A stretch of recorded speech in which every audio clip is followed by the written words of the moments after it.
Hello my dear friends and students. आज की इस वीडियो में मैंने डेली लाइफ में बोले जाने वाले कुल 7 हिंदी सेंटेंसेस को लिया है, जिनको हम हिंदी से इंग्लिश में ट्रांसलेट करेंगे या हिंदी से इंग्लिश में उनको बनाएंगे। तो इस तरह के हिंदी वाक्यों को हम इंग्लिश वाक्यों में कैसे कन्वर्ट करेंगे, सबसे पहले एग्जाम्पल पर हम ध्यान देते हैं। हमारा पहला एग्जाम्पल है, जब देखो तब दर्शक यहाँ ठहरते हैं। दूसरा वाक्य है, जब देखो तब बस स्टैंड पर खड़ी रहती है। तीसरा वाक्य है, जब देखो तब खिलाड़ी दौड़ते रहते हैं। चौथा वाक्य है, जब देखो तब भिखारी यहाँ बैठा रहता है।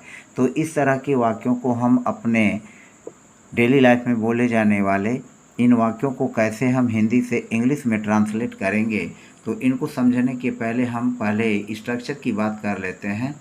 और इस स्ट्रक्चर में हम सबसे पहले जब देखो तब के लिए यूज करेंगे व्हेन एवर आई सी, और प्लस सेंटेंस का यूज कर लेंगे, यानी जो वाक्य होगा जिस सेंटेंस में होगा, जिस टेंस में होगा, उस टेंस में हम इस सेंटेंस को बना लेंगे।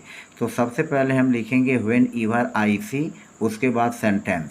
या कभी कभी व्हेन एवर आई सी की जगह अगर हम इसको पैसिव में चेंज कर लें तो when ever it is scene का यूज किया जा सकता है। यानी व्हेन एवर आई सी की जगह when ever it is scene और प्लस सेंटेंस का यूज करके हम इन वाक्यों को बना सकते हैं। तो हम दोनों तरह से वाक्यों को बना सकते हैं। वैसे आप अभ्यास करिएगा when ever it is scene पर भी, और मैं व्हेन एवर आई सी पर बता दे रहा हूँ।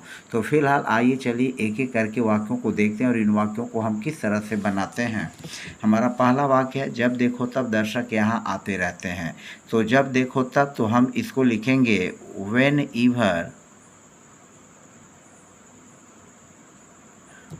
Ever I see. Whenever I see यहाँ लगा लेंगे कामा। व्हेन एवर आई सी, जब देखो तब। विजिटर्स यानी दर्शक, विजिटर्स, और यहाँ ठहरते हैं, तो ठहरते हैं सिंपल प्रेजेंट में है, तो विजिटर्स स्टेज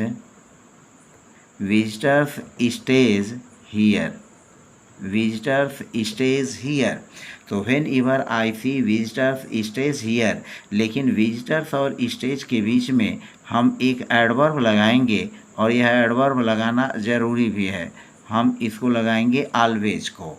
तो whenever I see visitors always stage here. Whenever I see visitors always stage here, जब देखो तब दर्शक यहाँ ठहरते हैं। हमारा दूसरा वाक्य है, जब देखो तब बस स्टैंड पर खड़ी रहती है। तो इसको हम लिखेंगे व्हेन एवर आई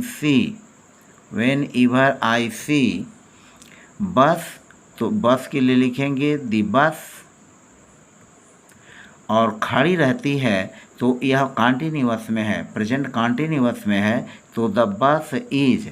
अब चूंकि बस सिंगुलर है तो यहाँ इज लगेगा। अब ऑलवेज यहाँ हम लगाएंगे इज के बाद, तो ऑलवेज।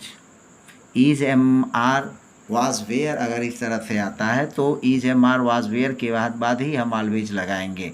तो द बस इज ऑलवेज, और स्टैंड, तो स्टैंड में हम आईएनजी जोड़ देंगे, इसको कॉन्टिन्यूअस बना देंगे। तो the bus is always standing, और बस स्टैंड पर एट द बस स्टॉप,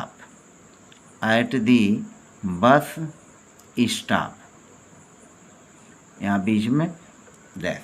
तो whenever I see the bus is always standing at the bus stop. हमारा अगला सेंटेंस है, जब देखो तब खिलाड़ी दौड़ते रहते हैं। तो खिलाड़ी दौड़ते रहते हैं, यह भी प्रेजेंट कॉन्टिन्यूअस टेंस का वाक्य है। तो हम इसको लिखेंगे when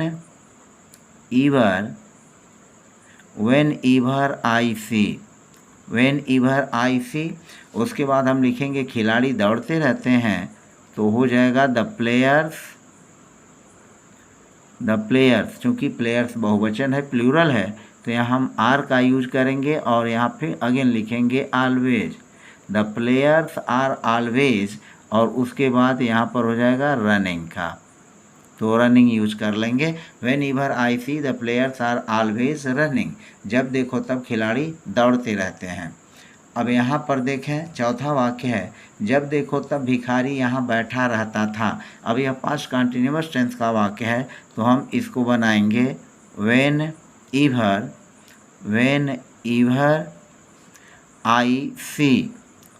ever I see comma the beggar, चूँकि द बेगर सिंगुलर है तो इज का यूज करेंगे, द बेगर इज, और उसके बाद हो जाएगा always, the beggar is always, और फिर इसके बाद हम यूज करेंगे सीटिंग का, तो यह हो जाएगा सीटिंग, और सीटिंग के बाद हियर का यूज कर लेंगे, यह हो जाएगा हियर। तो whenever I see the beggar is always sitting here, भिखारी यहाँ जो है बैठा रहता था। हमारा अगला सेंटेंस है, जब देखो तब सिपाही उसे डांटता रहता था। तो यह भी पास्ट कंटिन्यूअस टेंस का वाक्य है। सारी द बेगर इज की जगह हम वाज का यूज करेंगे, the beggar was always sitting here, क्योंकि पास्ट कंटिन्यूअस का है तो इज नहीं होगा, वाज का यूज कर लेंगे।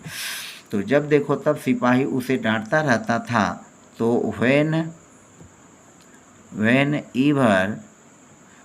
Ever I C,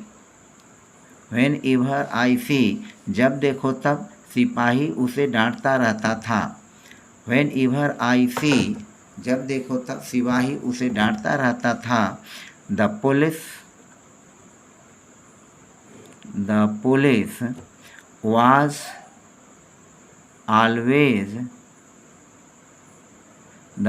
was always, डांटना स्कोल्ड, तो स्कोल्ड हो जाएगा, स्कोल्ड में ING जोड़ देंगे, वाज ऑलवेज स्कोल्डिंग, और फिर हिम या जेंडर के हिसाब से हम हर का भी यूज कर सकते हैं। तो whenever I see the police was always scolding him.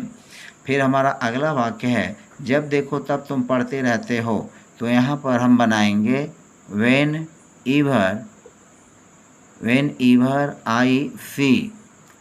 Ever I सी, जब देखो तब तुम पढ़ते रहते हो। तो यह प्रेजेंट कंटिन्यूअस में है, इसको हम लिखेंगे you are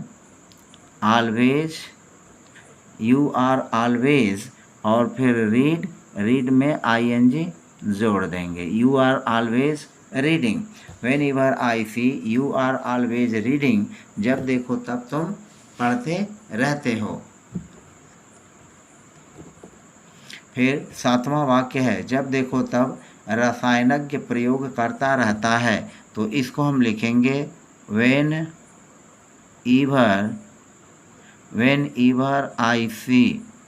ever I see comma the chemist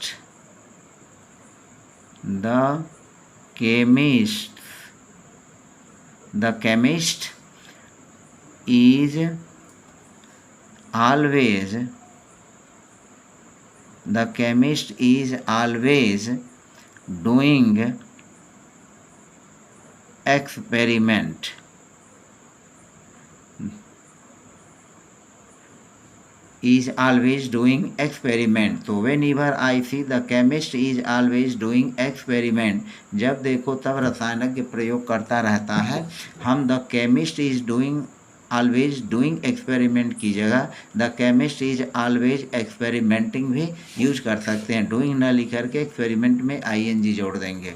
तो इस तरह से 7 सेंटेंसेस के माध्यम से हमने आपको व्हेन एवर आई सी का यूज करके इस तरह के हिंदी वाक्यों को हम इंग्लिश वाक्यों में कैसे ट्रांसलेट करेंगे इसके बारे में चर्चा किया।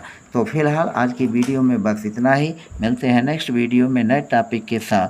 तब तक के लिए धन्यवाद। यदि आप मेरे चैनल पर नए हैं तो प्लीज़ चैनल को सब्सक्राइब कर लीजिएगा, प्रेस बेल आइकन कर दीजिए ताकि आपको मेरे वीडियोज़ के नोटिफिकेशन समय समय पर मिलते रहें। फिलहाल मिलते हैं नेक्स्ट वीडियो में। Bye bye.